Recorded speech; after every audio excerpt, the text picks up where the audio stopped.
this is why just following your blood sugar is not accurate and can be misleading. Normal blood sugars that may give you a false sense of security. So if you're avoiding all carbohydrates, you think you're doing a great job because you're losing weight, your blood sugars are low, but you may be paying the price in other ways. Are you waking up in the middle of the night with sky-high blood sugars and listening to people online telling you to cut out all carbs? Carbs are your enemy. And obviously it's true because every time you eat carbohydrates, your blood sugars go up. So then you're buying their miracle supplement to reduce your blood sugar, and you've changed your diet to include more fat and protein. And maybe in the beginning, it kind of worked. You lost some weight for the first few weeks and you felt great. But now it's several weeks or months later and you realize you're stuck. You don't actually feel that great. Your blood sugars are still high and you can't lose any more weight. And you probably gained some of the weight you lost back. Your skin is more wrinkly. You may be losing your hair, your toenails, or maybe turning a shade of yellow, and you're back online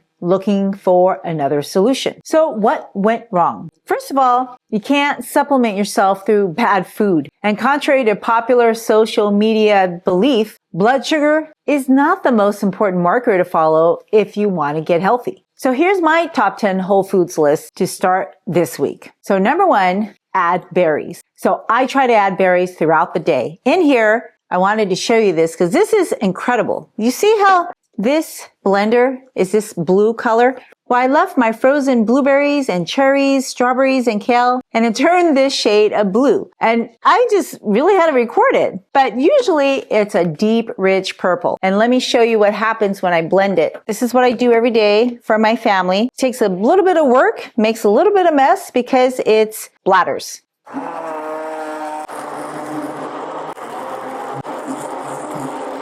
My purple berry concoction. And berries are really the only fruits that I will blend because it doesn't raise blood sugars. So in the morning, I will usually start my first meal with an entire cup or 2 of berries, which include raspberries, blackberries, blueberries, strawberries, all different kinds of berries, as they have some of the highest amounts of fiber per cup. So it's not eating just a couple of berries, it's actually eating cupfuls of berries. Because when you eat a cupful, you are eating a cupful of fiber. A cup of raspberries will give you 8 grams of fiber. It's over half the amount of fiber in a typical American diet. Blackberries have 7.6 grams of fiber. That's a lot of fiber too. And strawberries are less. It has 3.6 grams of fiber. And why do you need fiber? Well, fiber-rich foods, they form a fiber wall to inhibit the rapid digestion of other foods that can elevate your blood sugar and cholesterol, like starches in your rice and noodles, bread, cereals, and desserts. And you may be wondering, well, berries are full of sugar. What's going to happen with your blood sugar if you eat berries? And it is true. All plants have some degree of sugar, but berries have so little sugar compared to the other foods that you're eating. Raspberries have 5.4 grams of sugar, and you can eat a piece of candy like a little Starburst that has only 4 grams of sugar per piece, but you're not going to metabolize it the same. When you eat a berry, that sugar is trapped with fiber and water.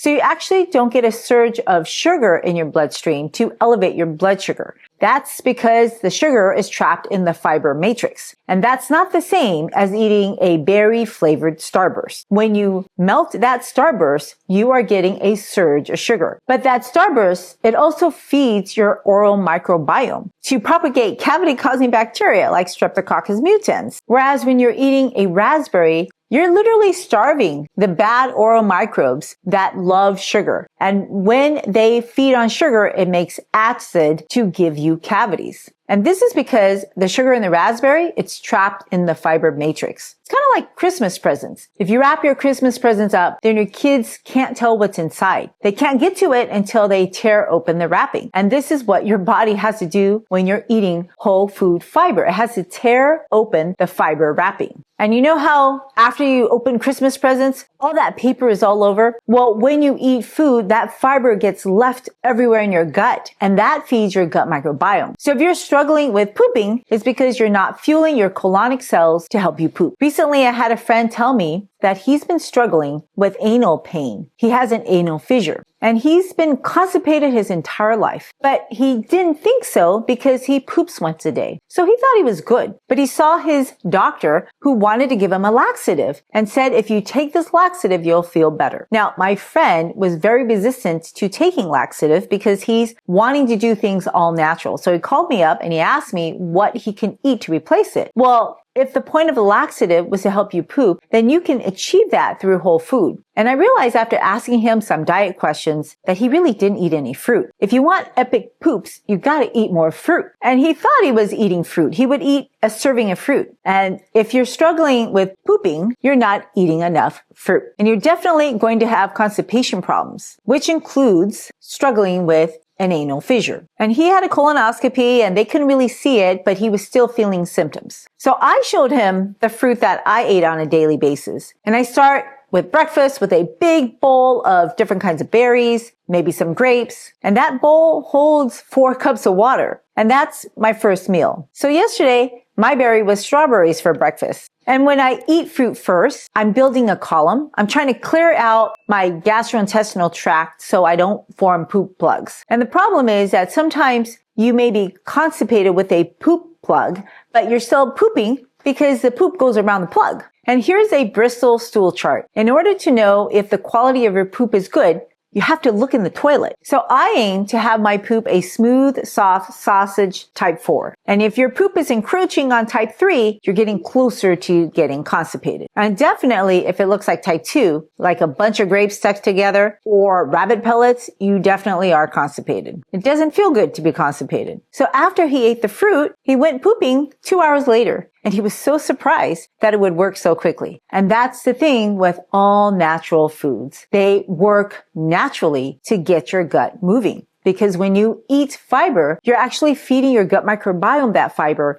and it converts it into short-chain fatty acids like butyrate, which is needed for your colonic cells to push your poop through. So it's like plugging in your electricity. Your electric car doesn't work because you forgot to charge it. And when you don't eat enough whole food fiber, well, you're not charging your colonic cells to help you poop. And you may be wondering what my friend ate. He basically went to the supermarket and got himself a giant apple. You know, laxatives work too, but they don't really elevate your health, but they may help you evacuate. And this is a difference between a laxative and a whole food. When you eat a whole food, you don't just get the business done, but you also get some vitamins, some minerals, some polyphenols, like this purple stuff. This purple stuff, the polyphenols, has been shown to inhibit digestive enzymes to help you lower your blood sugars. These special polyphenols are called anthocyanins. They help to reduce inflammation, both directly and indirectly through the interaction with your gut microbiome. Now, your gut microbiome, they will digest these anthocyanins. They convert them to another metabolite called urolithins. There are several different types of urolithins, which are easily absorbed by your body to reduce inflammation, improve arthritis, cardiovascular diseases, and neuroinflammation. Urolithins also appear to exhibit anti-cancer property. They also improve mitochondrial function through a process called mitophagy, where damaged mitochondria are selectively removed and replaced with new, better ones. Can a laxative do that?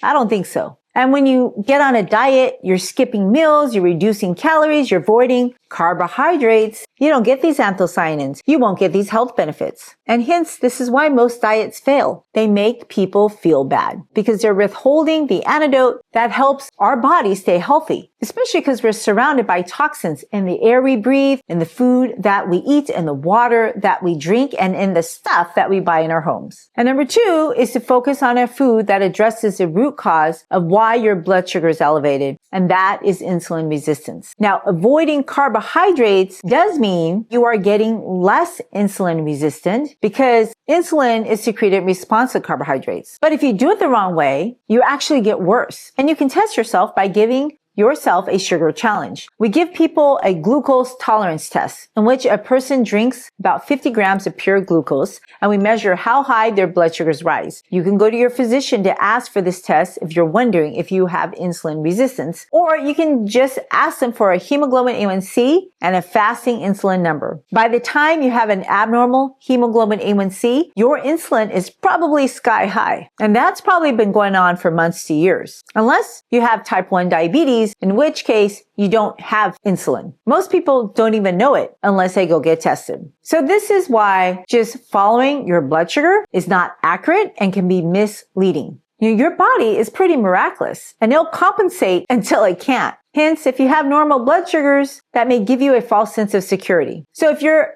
avoiding all carbohydrates, that means you have to get another form of energy and you're probably eating a lot of fat. And you think you're doing a great job because you're losing weight, your blood sugars are low, but you may be paying the price in other ways. You're probably more irritable, more tired, you're getting more cramps, brain fog, and constipated. You may have bad breath. And you're probably nutritionally deficient, missing critical vitamins like magnesium, potassium, and calcium, and vitamin C due to your food restrictions. Your cholesterol may be also through the roof. And if you did take a glucose tolerance test, you would probably fail because you're not actually improving your insulin resistance. And that's exactly what a ketogenic diet does to your insulin resistance. It makes you more resistant. However, you don't see the symptom because you're avoiding all carbohydrates. And this is where number 2, tofu comes in. Because if you eat more tofu to replace your protein, you can not only become more insulin sensitive, you can also meet your daily protein needs. But the best part of all is that tofu is so easy to prepare.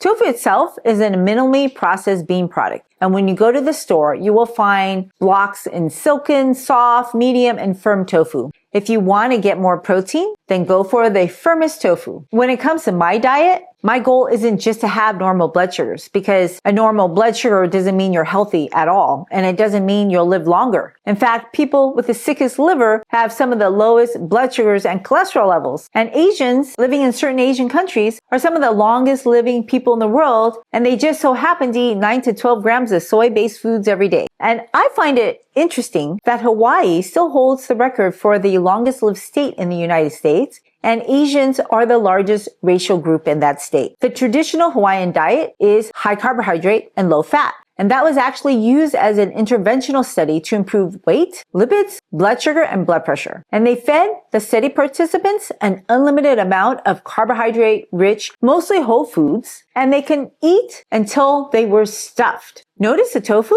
But they limited the amount of lean animal protein, including fish and chicken, that they could eat. So notice how this is backwards from what you're hearing on the internet. The gurus are telling you to eliminate carbohydrates and go for it when it comes to animal protein. When you do that, initially, you will reduce your blood sugar and you will lose a little weight. But over time, that doesn't happen. And a lot of these gurus are young, they look good, they have low blood sugars, but that's the thing, they're all young. And if your goal is to look good, well, you can achieve that in so many different ways. My goal is to be able to walk to the store in my 80s and be still sharp as a tack to be able to do these YouTube videos. You can achieve that in different ways. So I make tofu a part of my weekly meals, but I eat a variety of beans. But beans in general are harder to digest because they're high in fiber and they cause bloating. But tofu is a bean. It's made from soybean. So it's a great food to start to get into beans. And really, tofu is like a blank slate. You can flavor it any way you want. For breakfast, I've made a tofu scramble with chives, leeks, onions, and garlic. If you want it to be yellow, add some turmeric. You can cut them up into blocks to make tofu steaks. You can bake that. You can pan fry it. It'll get crispy on the outside. And sometimes I use a little bit of olive oil to get that crisp because that's how my kids will eat it.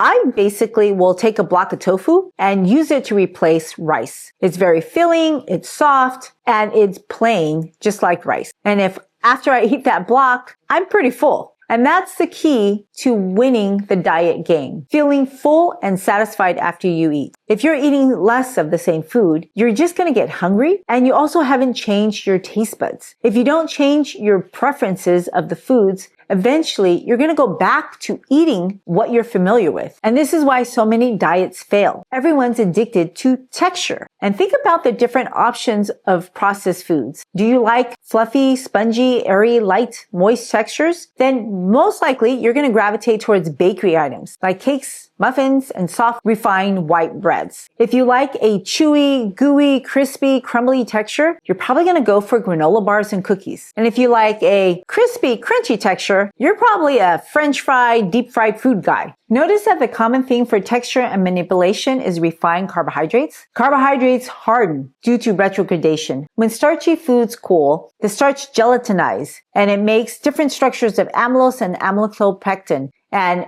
when you add water, it can recrystallize. This causes a firm, hard texture, as seen in, let's say, stale bread or cooked rice left out. And the reason carbohydrates like bread tend to harden while proteins like meat don't is because they respond differently to temperature and water changes. Proteins, they denature and coagulate when exposed to heat, meaning their structures unfold and they form new bonds. And once proteins set into a new structure, they don't recrystallize like starches. And instead, they basically dry out. Their texture changes because they dry out and harden. Now, food scientists and cooks, they figured out that they can manipulate the texture of carbohydrates by adding different textures, amounts of fat. Now, think about it. A cookie doesn't taste like a cookie unless there's fat added to it. Otherwise, it wouldn't have that mouthfeel and it would be hard as a rock. So in essence, you are addicted to the texture of foods. And I see this all the time in people who can't swallow texture. And so they eat less food because they're served, let's say like pancakes, pureed. It looks like baby food. Imagine being served French fries and hamburger, and the hamburger is pureed, and so are the French fries. But you're served them separate, and that's how you have to eat your food. Now, would you eat that? Would you really enjoy it? My mom had to eat pureed food, and she called it dog food. She hated it. She had a condition called dysphagia,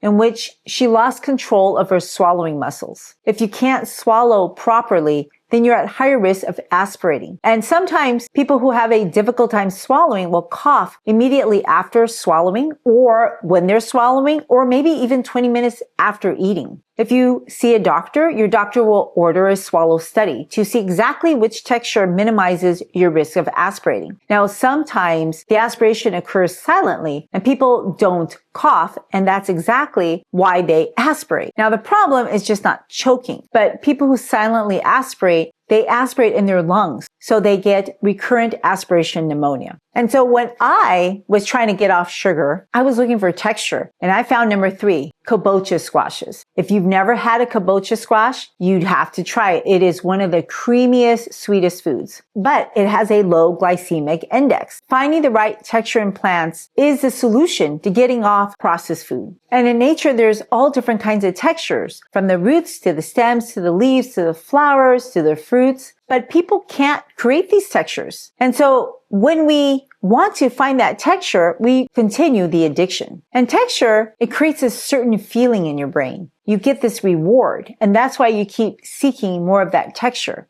Hi, friends. I am so thrilled that you want to take charge of your health and take charge of your food. Now, I know nutrition can be complex, but it doesn't have to be. And I'm here to support you in this lifelong journey. So if you point your camera app to this QR code, it'll take you to a link for a free handout that I created just for you. And if you like it, if you want to see other handouts, please go to the link in my show notes, and then you can leave me your feedback on what I could do to help you in your journey. Okay, back to the video now. Do you remember having a favorite blankie as a child? My childhood blankie had this really soft corner that I would love to touch. That was a perfect texture to bring me comfort. My son had a blue blankie that he would love to rub just right under his nose. And all my kids had a favorite blankie. The texture gave them comfort. If you can give up the texture, you will not only have normal blood sugars, but you will lose weight and normalize your cholesterol. But most importantly, you will then be able to get healthier and achieve longevity. So you may want to consider number 4, adding walnuts to your diet. Walnuts add a great texture to any dessert. That's why they're often in chocolate chip cookies. But they're also a great source of omega-3 fats. They're high in fiber and protein. And to be clear, walnuts, they don't exactly have omega-3 fats. What they have is alpha-linolenic acid that needs to be converted by your body into omega-3 fats. And your body will do that if you can keep your omega-6 fats low. But if you're looking to lose weight and control your blood sugars, I bet your omega-6 fats are through the roof. And that's because you're probably eating a lot of cheap processed foods that are high in seed oils. Seed oils are simply just cheap to make, and that's why they use it in your processed foods so they can save money. But they also manipulate the texture of your favorite foods. And you can thank modern industry for why your food quality sucks. So modern agriculture, they basically reduce labor costs and improve efficiency. And seeds used for oil production like soybeans and corn, they're grown in massive fields worldwide in monocultures. And this large-scale farming makes them relatively inexpensive to produce. Now, many seed oils like soybean oil, they're actually the byproducts of other industries. For example, soy protein for animal feed production. Since their primary product already covers much of the costs, the oil can be sold at a lower price. And a lot of seed oils, they're extracted using the chemical hexane. It's a chemical solvent, which is more cost-effective than pressing. So seed oil, they end up being highly refined, and this extends their shelf life. This also reduces loss and spoilage. It lowers costs for both manufacturers and retailers. And by the way,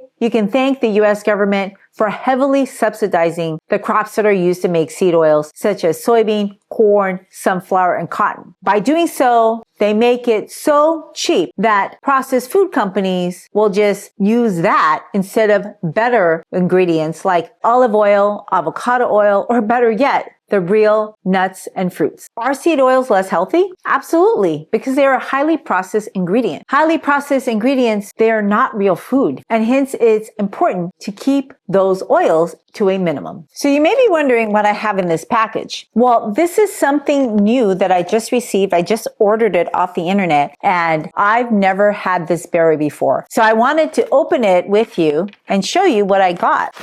They overwrapped it, I think. So look at this. Have you guys ever had this before? This is actual black currant powder, and I've never had a black currant before. I thought currants were referring to raisins, right? Tiny little dried raisins. But those are the Xanthi currants, which is very different than these black currants. These black currants are actual berries that have more anthocyanins than blueberries. So I've made it my life's mission to try to eat as many powerful anthocyanins as I can try. And I was trying to find this in the States, but apparently black currants were once banned in the US because it brought a fungal disease to pine trees. So this is from Europe, specifically Poland, and I haven't tried it yet. I was going to try it, add it to the shake, but it's kind of powdery, so I have to go get a spoon to do it. But if you want a different creamy texture, then go for an avocado, which are high in monounsaturated fats. Avocados make great dressings or even in a smoothie. But remember, they are still high in fat, so you don't want to go overboard on avocados. I try very hard to eat different whole foods so I can get different nutrients. And that's why I sometimes will use super fine almonds, which is number 6. And how I do this is I'll use that as flour. And sometimes I'll mix it with the grain flour, or sometimes I'll just use almond flour in lieu of putting oil or butters. So I'll make a cookie with the superfine almond flour, and they taste pretty good, but they don't taste like your traditional chocolate chip cookie, but it gets a very close mouthfeel, and close enough so that I'm not addicted to that texture that only sugar and butter can create. But I still enjoy the cookie. The only thing is you can't bake it too long because it will burn faster than traditional flour. Now, if you think about sugar addiction, it's really no different than any other addiction. And if you're eating foods you know are unhealthy, you're probably addicted. And we make fun of food addiction as if it was something to celebrate. You know, if you're addicted, you make exceptions all the time for holidays and birthdays. I mean, do you know how many holidays we celebrate here in a month and how many people have birthdays? I mean, every day is essentially either a holiday or birthday or both. But, you know, if you think about it, in reality, you're not really addicted to sugar. If I gave you a bag of sugar, you probably won't enjoy eating much of it. You're addicted to the flavor and texture. And that flavor and texture just so happens to be in thousands of food products that surround you every day. And you probably get peer pressure to eat it as if they were trying to help you stay healthy. Now, if your friend had an addiction to alcohol, would you push them to make an exception and say it's okay to drink some eggnog? What about addiction to illicit drug or prescription drugs? Is it okay to just use it once in a while? And most people especially recovering addicts, will say that the answer is no. And what does alcohol, prescription and illicit drugs, and processed foods have in common? Well, they activate your reward center called the nucleus accumbens. And this plays a central role in the reward circuitry. It is activated when the brain receives signals that something rewarding or pleasurable is happening. And as a result, a neurotransmitter called dopamine is released. And every time you get a high, you are releasing dopamine. And this actually overrides your prefrontal cortex, which is the part of the brain that's supposed to control your decision-making and impulse. And when you have a dysfunctional prefrontal cortex, that leads to compulsive behavior, such as compulsive eating. And when you eat processed foods that are high in refined sugar and fat, this reinforces that reward circuitry to help you overeat. Now, when I was younger, I had this exact problem, and I realized I was seeking textures and flavors. And when I realized I had a problem, I just naturally gravitated towards that texture. And I would cook with pectin, guar gum, pulverize my nuts and seeds to try to recreate that texture because I was addicted. But by doing so, I was actually making myself metabolically worse and destroying my gut microbiome. So the texture makes me susceptible to overeat. So I just literally can't have it in the house. And it is true. If it's out of sight, it's out of mind. Now, during Halloween, when my kids were small, I would take them trick-or-treating, but they could only pick 10 pieces of candy to eat. And those 10 pieces needed to last 10 days. So they would get to eat one that night, and the other 9 pieces would go in the cupboard. And guess what? They always forgot about it. So if you don't want to eat certain foods, then you just can't have it in the house. And if other family members bring in food that you know is not good for you,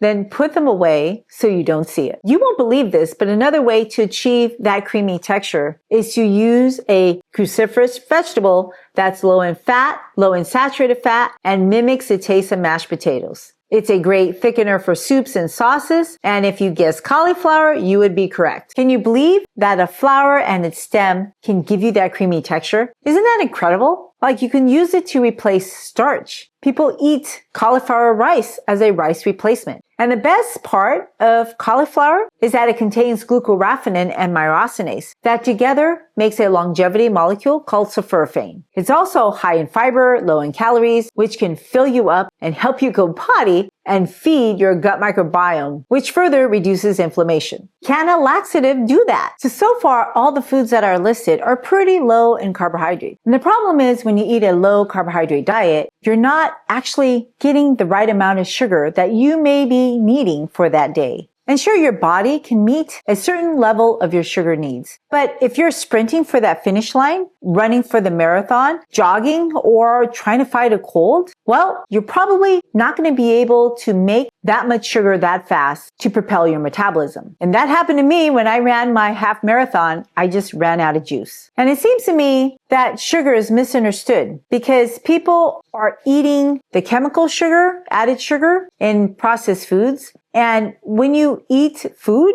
you're not really just eating a single nutrient. You're eating a nutrient package with a whole bunch of different layers, that food matrix. But when you eat that single nutrient, you're actually eating a chemical. And show me a whole food that's a single nutrient, a single chemical. It doesn't exist. Even when people eat chemicals, they don't just eat one chemical. They eat it combined with other chemicals. But notice, when you go to the store, all these processed foods, they contain a lot of different carbohydrate chemicals. And a lot of people believe that they don't need carbohydrates to survive. And I disagree with that because if you don't consume the right amount of carbohydrates, your liver will make glucose. It's a job of your liver to make sure that you never run out of glucose. Glucose is the chosen molecule of life, and it's really eating enough of it and not an excess amount of it that supports life. And just like everything else, there needs to be a balance. Too much or too little, then you can get in trouble. However, in our modern food environment, we're just simply eating too much. We're eating a diet rich in refined grains. That's typically the standard American diet. And when you eat just starch, well, it's one step from getting sugar. Essentially, starch turns into simple sugar. And if you think about your nutrients like Legos, Have you ever been to Legoland? You know, if you walk around, they have all these sculptures of Lego people, like the Star Wars world. And you know they're not real. They look lumpy, bumpy. They have sharp, jagged edges because they're made out of Lego blocks. When we're eating processed foods, that's the thing. It's like Legos put together. It's never going to look like an all-natural food. So you can create, like, let's say those cake that looks like an apple, then you cut into it and it's a cake, but it's not an apple. It's like it's trying to trick your brain into believing that's an apple, but in reality, it's basically chemicals like Legos that made that structure. And people think it's cute because your mind is being tricked. Well, the same thing is happening when you're actually eating the cake. It's tricking your health. Those are engineered foods. And when you eat them, your brain thinks it's food, but you're not going to fool your metabolism because when you digest it, the body knows it's fake food. Unlike going to Legoland where you can walk away and not fall into the Legos, once you swallow it, you have no option but to digest it. So when you are swallowing sugar and fats, you're swallowing engineered Lego-like foods. And when God puts sugars together, He makes real plants with roots and shoots and leaves and fruits and nuts and seeds. People can't do that. And when you eat all those natural plants, you will have access to a whole array of different types of sugars. Cellulose is a form of sugar. That's fiber. And the reason why we don't gain weight from eating just plain cellulose and fiber is because we don't have the enzymes to digest it. But elephants do. And hence, that's protective for our blood sugar and for our weight gain. But when you strip the fiber away and you just eat the carbohydrates in the form of starches and simple sugars, well, you convert that, number one, into either usable energy called ATP, or number two, you store it as fat. And if you're not exercising, then you're not going to make ATP, so you're going to store that as fat, as your body doesn't have the ability to store much sugar as sugar. ATP is adenosine triphosphate. It's literally the battery for your cells. Have you ever broken a twig in half and at one end it hits you? That hurts, right? You just release some energy. And likewise, when ATP breaks up, energy is released and ADP is formed. Now, unlike the twig where you can't put the twig back together, your body can reassemble ADP to become ATP. And this cycle allows you to have more energy. So it's really the ratio of ADP to ATP that determines how much energy your cells have. It is true that if you eat fat, you will make more ATP. But in order to even make ATP, you need ADP. And to make ADP, you need a sugar. Did you know that in the middle of an ATP molecule is a sugar molecule called ribose? That's made directly from glucose. So not only do you need glucose to store energy, but you literally need glucose to make the core structure of ATP. And do you know what other super important molecules need sugar? How about DNA? Deoxyribonucleic acid.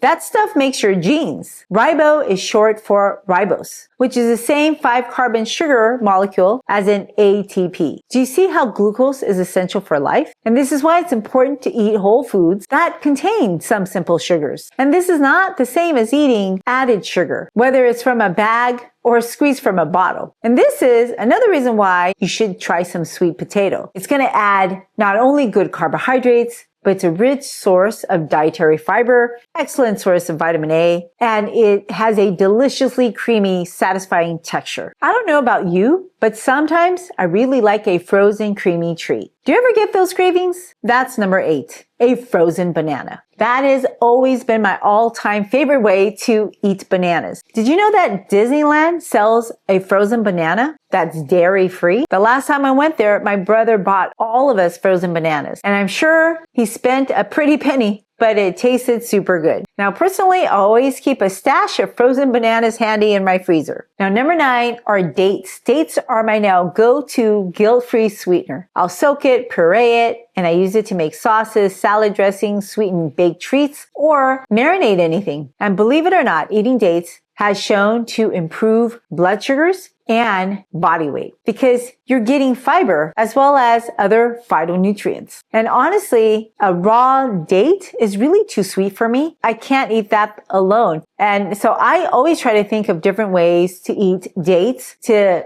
take advantage of their texture and sweetness. And number 10 is another carbohydrate-rich food, and that is oat groats. Oat groats has the lowest glycemic index compared to all the other kinds of oats. And in addition, oats have a lot of soluble fiber to help to form that gelatinous fiber wall to trap your blood sugars and saturated fats and whatever else you don't want to absorb. And that fiber is called beta-glucan, just like the stuff in medicinal mushrooms that can boost your immunity. If you want to learn more about that, watch the next video.